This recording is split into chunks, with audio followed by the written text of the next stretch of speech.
ಬಯಲಾಯಿತು ಧರ್ಮಸ್ಥಳ ಶವಗಳ ಕಠೋರ ಸತ್ಯ.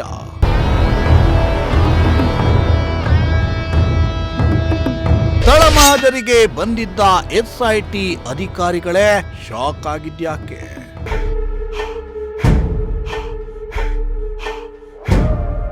ಎಸ್ ವೀಕ್ಷಕರೇ, ಧರ್ಮಸ್ಥಳದ ತಲೆಬುರುಡೆ ಪ್ರಕರಣದ ತನಿಖೆಯು ವೇಗವನ್ನ ಪಡೆದುಕೊಳ್ಳುತ್ತಿದೆ.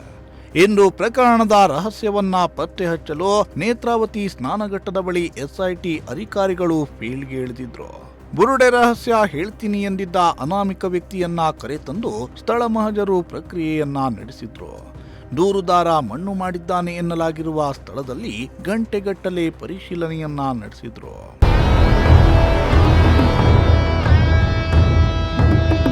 ಹೌದು, ಸತತವಾಗಿ 2 ದಿನಗಳ ಕಾಲ ಮುಸುಕುದಾರಿ ಅನಾಮಧೇಯ ವ್ಯಕ್ತಿಯನ್ನ ವಿಚಾರಣೆ ಮಾಡಿದ ಬಳಿಕ 3ನೇ ದಿನವಾದ ಇಂದು ಆ ಅನಾಮಿಕ ವ್ಯಕ್ತಿಯನ್ನ ಎಸ್ಐಟಿ ಅಧಿಕಾರಿಗಳು ಸ್ಥಳ ಮಹಜರಿಗೆ ಕರೆದುಕೊಂಡು ಹೋಗಿದ್ರು. ಅನಾಮಿಕ ವ್ಯಕ್ತಿ ತೋರಿಸಿದ ಜಾಗದಲ್ಲಿ ಎಸ್ಐಟಿ ಅಧಿಕಾರಿಗಳು ಹಾಗೂ ಎಫ್ಎಸ್ಎಲ್ ತಂಡ ಪರಿಶೀಲನೆಯನ್ನ ನಡೆಸಿದೆ.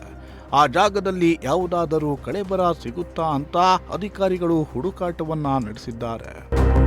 ಸ್ಥಳ ಮಹಜರಿನ ವೇಳೆ ಅನಾಮಿಕ ವ್ಯಕ್ತಿ ಬಿಚ್ಚಿಟ್ಟ ಕೆಲ ಮಾಹಿತಿ ಮತ್ತು ಆತ ತೋರಿಸಿದ ಜಾಗದ ಬಗ್ಗೆ ಕೇಳಿ ಒಂದು ಕ್ಷಣ ಎಸ್ಐಟಿ ಅಧಿಕಾರಿಗಳೇ ಬೆಚ್ಚಿ ಬಿದ್ದಿದ್ದಾರೆ.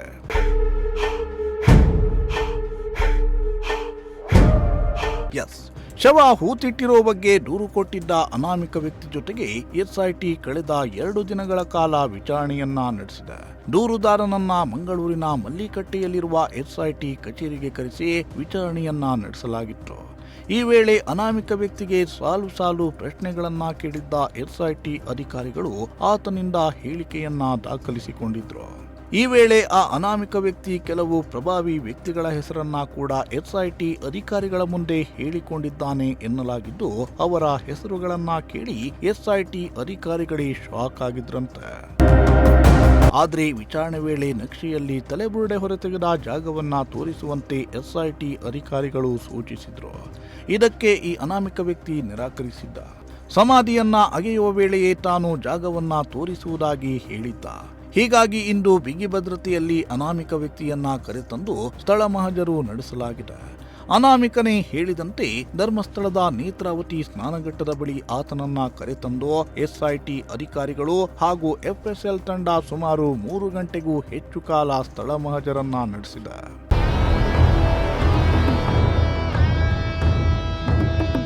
ಹದಿನೈದು ಶವ ಹೂತಿದ್ದ ಜಾಗ ತೋರಿಸಿದ ಮುಸುಕುದಾರಿ.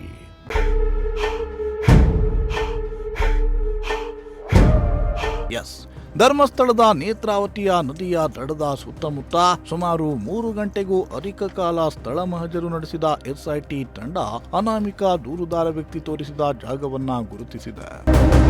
ಸದ್ಯ ಈ ಅನಾಮಿಕ ವ್ಯಕ್ತಿ ಧರ್ಮಸ್ಥಳ ಗ್ರಾಮದ ಸುತ್ತಮುತ್ತ ಸುಮಾರು 8 ಸ್ಥಳಗಳನ್ನ ಎಸ್ಐಟಿಗೆ ತೋರಿಸಿರುವುದಾಗಿ ಮಾಹಿತಿ ಲಭ್ಯವಾಗಿದೆ.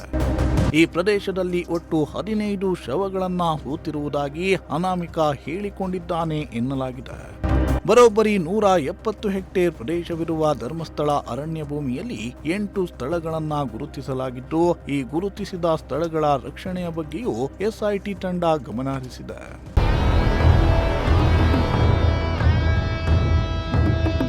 ಧರ್ಮಸ್ಥಳ ಠಾಣೆಯಲ್ಲೇ ಇಂದು ನಿಗೂಢ ವ್ಯಕ್ತಿಗೆ ಊಟ.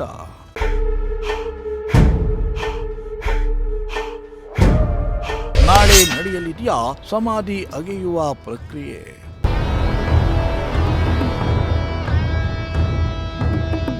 ನೇತ್ರಾವತಿ ನದಿ ತಟದ ಕಾಡಿನಲ್ಲಿ ಸ್ಥಳ ಮಹಜರು ಪ್ರಕ್ರಿಯೆ ನಡೆದಿದೆ. ಅನಾಮಿಕ ದೂರುದಾರ ವ್ಯಕ್ತಿ ತೋರಿಸಿದ ಕಾಡಿನ 8 ಸ್ಥಳಗಳನ್ನ ಎಸ್ಐಟಿ ನೋಟ್ ಮಾಡಿಕೊಂಡಿದೆ. ಮಧ್ಯಾಹ್ನದವರೆಗೂ ಸ್ಥಳ ಮಹಜರು ಪ್ರಕ್ರಿಯೆ ನಡೆದಿದ್ದು, ಸ್ಥಳ ಮಹಜರು ಮುಕ್ತಾಯಗೊಂಡ ಬಳಿಕ ಧರ್ಮಸ್ಥಳ ಪೊಲೀಸ್ ಠಾಣೆಯಲ್ಲಿಯೇ ಅನಾಮಿಕ ವ್ಯಕ್ತಿಗೆ ಊಟವನ್ನ ಕೂಡ ನೀಡಲಾಗಿದೆ. ಇನ್ನು ಇವತ್ತು ಸ್ಥಳ ಮಹಜರು ಪ್ರಕ್ರಿಯೆ ಮುಗಿದಿರೋ ಹಿನ್ನೆಲೆ ಅನಾಮಿಕ ವ್ಯಕ್ತಿ ತೋರಿಸಿರೋ ಜಾಗದಲ್ಲಿ ನಾಳೆ ಸಮಾಧಿ ಅಗೆಯುವ ಪ್ರಕ್ರಿಯೆಯನ್ನ ನಡೆಸಲು ಎಸ್ಐಟಿ ಅಧಿಕಾರಿಗಳು ಮುಂದಾಗಿದ್ದಾರೆ ಎನ್ನಲಾಗಿದೆ.